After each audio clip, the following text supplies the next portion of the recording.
पढ़ा, एक समय में पौंड्रक राजा ने भी भगवान का स्वरूप का चोरी कर लिया और भगवान श्री कृष्ण जी के ही जैसे बनकर उनका दुरुपयोग कर लिया।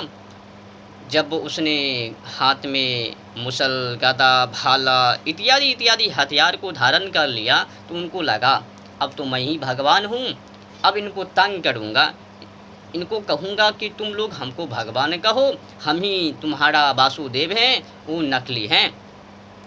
जो असली हैं उनको नकली बता दिया, जो नकली हैं वही असली। तो देखा नहीं मान रहा है ये जनता, भोली भाली भक्त श्रद्धालु। तो फिर पौंड्रक ने भगवान श्री कृष्ण जी के पास सूची भेजी कि जाओ उनसे कहो अगर तुम हकीकत में भगवान हो तो फिर हमारे साथ युद्ध करो। तो भगवान श्री कृष्ण ने कहा ठीक है, मैं तैयार हूँ। तो मार मार कर पौंड्रक को बाहर कर दिया, ढेर कर दिया, ढेर हो गए पौंड्रक। तो नकली चित्त को चुराने वाले, भगवान का ही जैसे रूप बनाने वाले, समझ लेना पौंड्रक वाला हाल मत करो। तुम लोगों का हिम्मत कैसे हो गई भगवान का ही रूप चुराकर भगवान के ही जैसे बनकर लीला करने की? क्या तुमको क्षमता है उनके जैसे बनने की?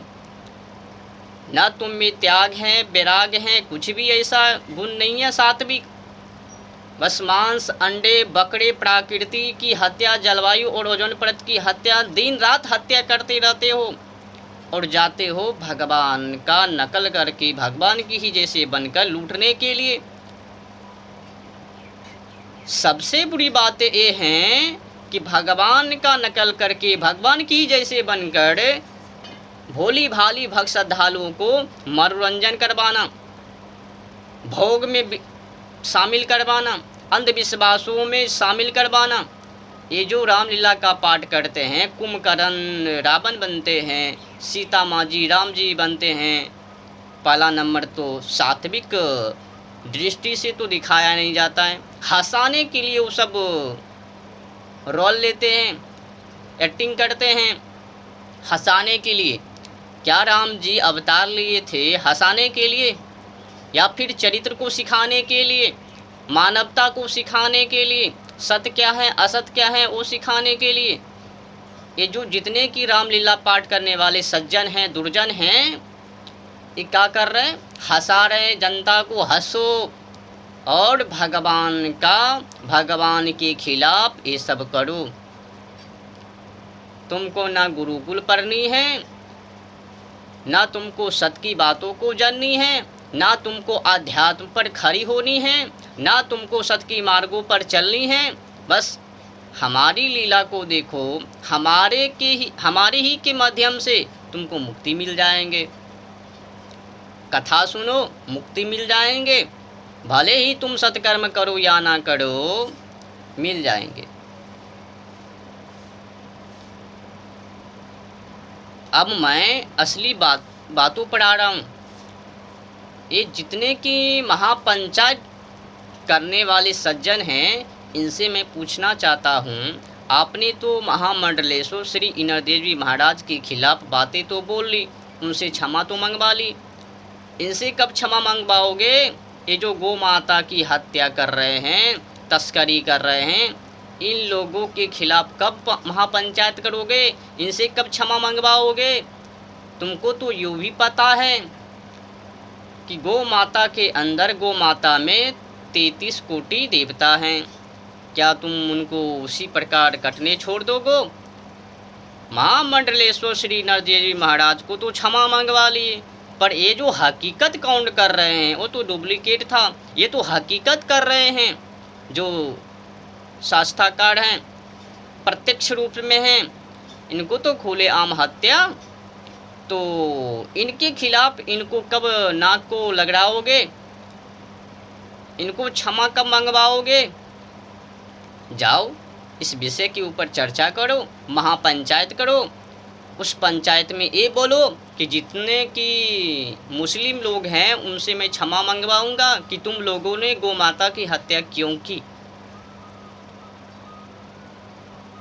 सबसे बड़ी दुखद की बातें ये हैं गौ माता और ये जो जानवर पंछी हैं इस पे तो विशेष चर्चा होता नहीं है,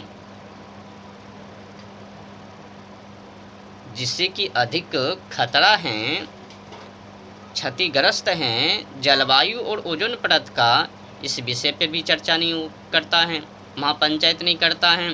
पेड़ पौधों को क्यों कटवा रहे हो, काट रहे हो, इनके खिलाफ भी महापंचायत नहीं होता है। ये जो एशिया का सबसे बड़ा बूचर खाना है, कसाई खाना है मुंबई देवनाड, इसके खिलाफ भी महापंचायत नहीं होते हैं। बिफ का निर्यात है, जानवर पंछी का निर्यात है, अहिंसा भारत में, अहिंसा भारत को हिंसा बनाकर मांसों का निर्यात। और सबसे बड़ी दुखद की बात ये है देश का सबसे बड़ा कसाई खाना अल कबीर, जो कि ये पड़ता है तेलंगाना मेडक जिले में रुद्रम गांव में स्थित है। तकरीबन 400 एकड़ में ये है अल कबीर कसाई खाना। समझ सकते हो कि ये जो दोनों हैं कसाई खाना कत्ल खाना, ये तो फेमस हैं।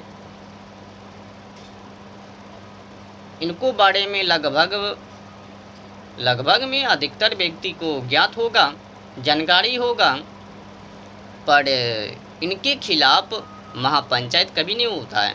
इनको बंद करवाऊंगा और जो भी इनका जो मालिक हैं उनको नाक लगवाऊंगा, उनसे क्षमा मंगवाऊंगा।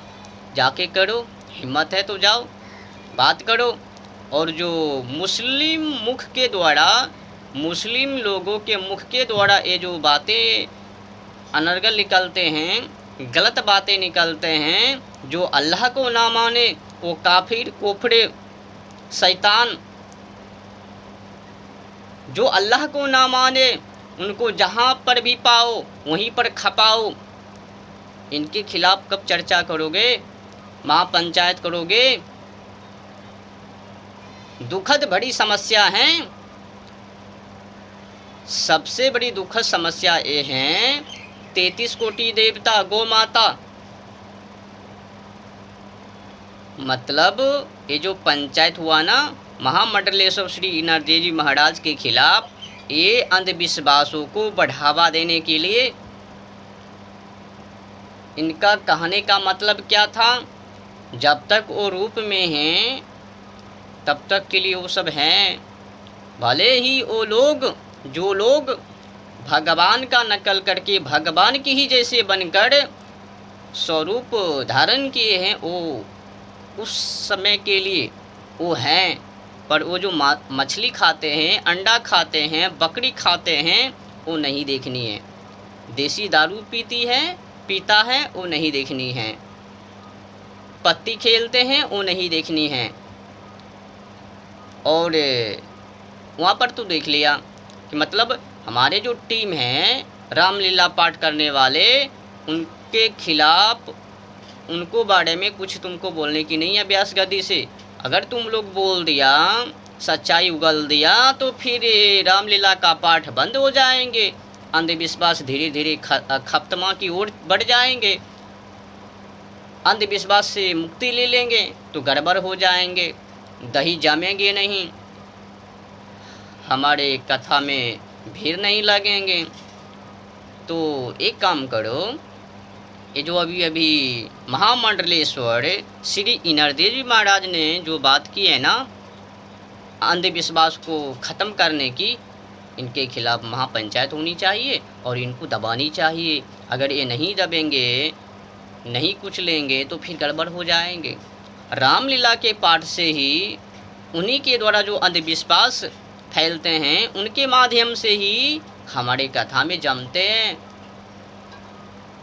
जिस विषय के खिलाफ महापंचायत करनी चाहिए, उनके खिलाफ तो महापंचायत है नहीं। गो तस्करी के खिलाफ तो महापंचायत है नहीं। पेड़ पौधों को जो काट रहे हैं उनके खिलाफ महापंचायत तो है नहीं। ये जो मंदिर से रुपया लेते हैं, कई मंदिर से सरकारी ट्रस्ट में चले जाते हैं, उनके खिलाफ तो कभी महापंचायत होते ही नहीं है। जितना कि रुपया मंदिर से लेते हैं, अगर वो सभी रुपये को गुरुकुल में लगा देंगे तो अनेक गुरुकुल चलेंगे। भारतीय संस्कृति का झंडा लहराएंगे, प्रचंड लहराएंगे। मानव के अंदर मानवता चरित्रों का निर्माण हो गए। अगर वो सभी जितने की मंदिर में चढ़ावा है, उस चढ़ावा को गुरुकुल में लगा दिया जाएगा तो जल्द ही फिर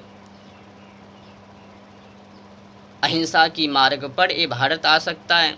पर उनके खिलाफ मंदिर से जो रुपया सरकारी ट्रस्ट में जाते हैं, उनके खिलाफ महापंचायत नहीं है। मतलब जहाँ पर कि खतरा है, संकट की मूल है, उनके खिलाफ महापंचायत नहीं है। जो आसानी से दब जाए, कुचल जाए, उनके खिलाफ महापंचायत। दुखद समस्या है ना। महामंडलेश्वर श्री इनर देवी महाराज ने ऐसा कुछ भी अनर्गल बातें नहीं बोला, गलत बयान को नहीं दी। जो भी बोला वो परफेक्ट बोला, 100% सत्य बोला, 1 भी % घटने वाले नहीं हैं। जो भी घटाने के लिए चाहते हैं तो समझ लेना कि वो अंधविश्वासों को बढ़ावा दे रहे हैं।